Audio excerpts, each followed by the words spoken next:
Welcome back to the Lazy Girls Kitchen. If you are new, I'm Maggie and welcome. Today we are gonna make what I call my makeshift baguettes.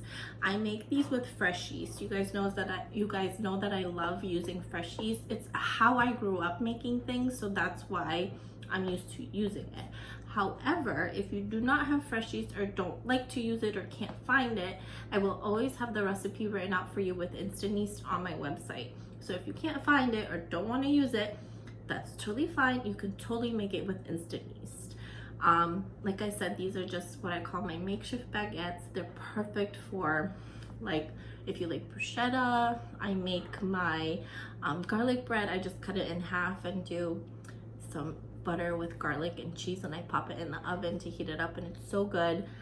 Gabe loves it. He just eats it with butter. So I really hope you guys give it a try. As always, recipe will be written out for you on my website, but for right now, just enjoy the video.